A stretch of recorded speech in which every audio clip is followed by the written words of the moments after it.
Welcome to our Indian newscast here at BBC International. My name is Julia and I will be your host for today.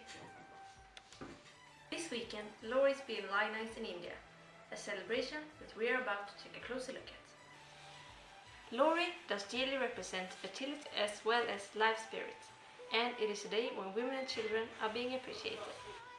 By throwing sweets, popcorn and puffed rice into the flames, the people honor that tradition. Much as we do during Halloween, when children knock on doors, but instead of receiving candy, they sing songs and receive the bless of Lohri. And now, over to our reporter Elina, who has joined the festival. Thank you, dear colleague. Behind me, we have a group of people celebrating Lohri by dancing freely around fire.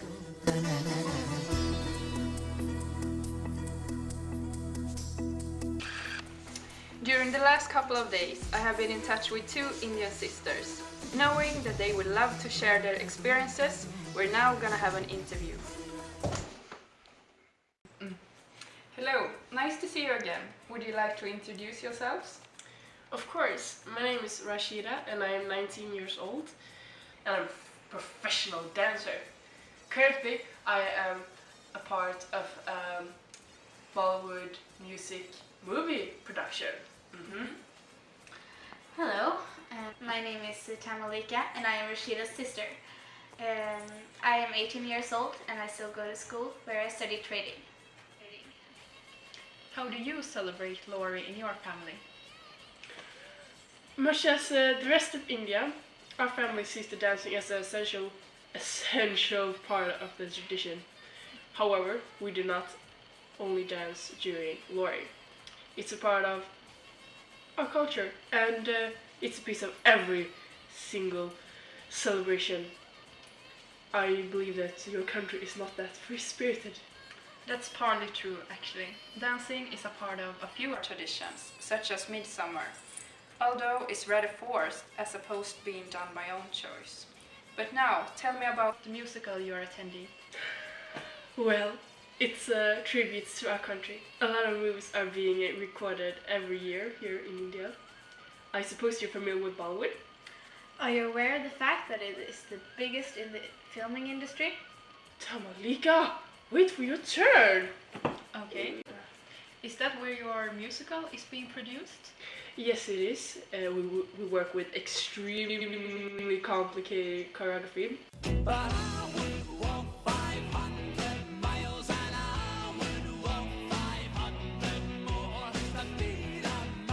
And approximately, there are only 2 scenes where we do not dance. It's about an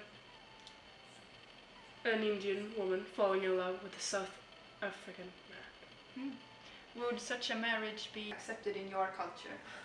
And that is a very controversial topic, since some families are completely against it, while others think it's all too old-fashioned, not being able to marry whoever you want. Home in Sweden, we don't have rules dealing with who we are about to marry, so that will be very hard for us to imagine. But now back to the main topic. How do you think other countries use dancing in their culture? You mentioned that you were from Sweden, and with all due respect, but you seem a bit reserved. I have noticed a certain stiffness in your dancing, since the usage is rather restricted to workouts and formal events. Okay, thank you, Rashida. Tamalika, you mentioned you study trading. Yes, I do, and among other things, import and export are my areas of expertise. The jewels which are used in the Bollywood movies are actually one of our biggest imports. However, when it comes to exports, gas and oil is very important. Are import and export something you dream about working with in the future? Not exactly. I would enjoy working in the industry with an Indian company called Tata, because I know that both my parents would love to see me succeed in that area. Interesting. Working in such a big company, does that give you a day off to celebrate your traditions? Of course. Not only do we get time off from work during Lohri, but also when it comes to other important Indian traditions. Unfortunately, we do not have more time, so we have to go back to the studio. Over to you, Julia. Thank you very much for that delightful interview. After the break, we will be listening to the different opinions of Sarah Anderson, who has flown here from the Swedish Embassy in India, and of Rose Wilson, who has been studying Indian culture in Sweden.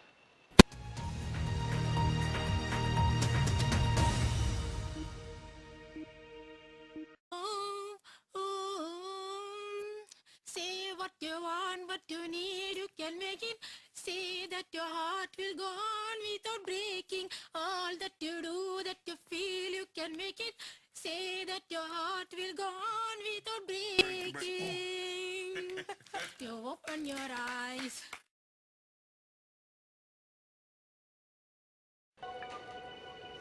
BBC International is presented by Fried Body Therapy from Åhléns. Good afternoon and welcome back. Next to me I have Sarah Anderson and Rose Wilson, who will help me continue on our Indian theme. I've heard you know quite a bit about India. Well, while living in India, I've been studying the entire society and the ordinary life of the habitants, so that might be true. So have I, although I have a more theoretical perspective on it since I have never lived there. How interesting. What impression have you gotten from the society then, Sarah, living so close to it? Well, I've noticed that the family life is a great part of the people, and this really makes me think, like the arranged marriages, they're still very common, and I think this is kind of strange. That is true. The exterior of a Swedish family is a lot tougher compared to an Indian one. It all, I believe, has to do with pride. People are so used to dressing others in labels that they desperately want to gain the most fortunate one themselves. In Sweden, on the other hand, we try hard not to put people in different boxes. Well, we don't say that the Swedish society is better than the Indian one, but we do not have this class society that India has. On the other hand, the Indian culture is so much more colorful and bright, so maybe this compensates for the lack of money and the not so fortunate circumstances that most Indian people live under. May so be. But what are your thoughts about all this dancing?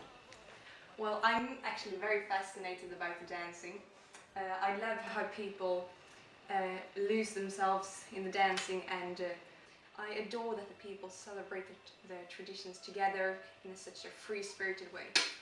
Well, I do not want to be tedious, but I still feel that it is very strange with people dancing without choreography. That's just how the Indian people are. They are free-spirited and open-minded, and they can do whatever they like. I see. Well, I guess the reason they can live so freely with no money is that they are all in the same situation. Had there been a lot of rich people living with the poor ones, they may not have been okay with their lack of money. That is so true. The conditions under which the Indian people are living makes it a lot easier to understand that there is no sense in valuing money too high.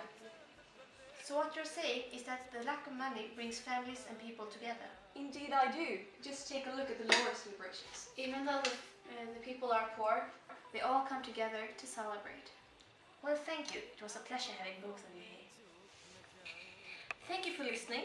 Next week we are having Italian Week here at BBC International. So until then, take care of your families like they do in India.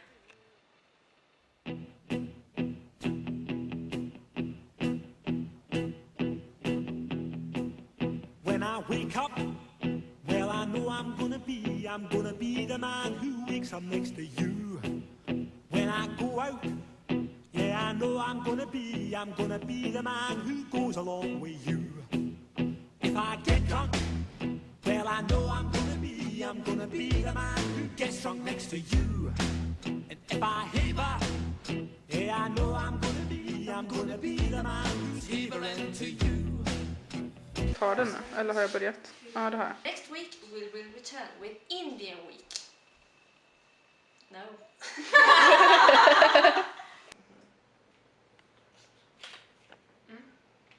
Kan man ta direkt från hennes fråga? However.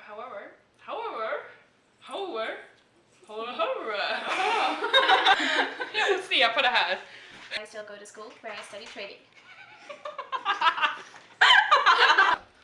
Min nagel! Vad Bye.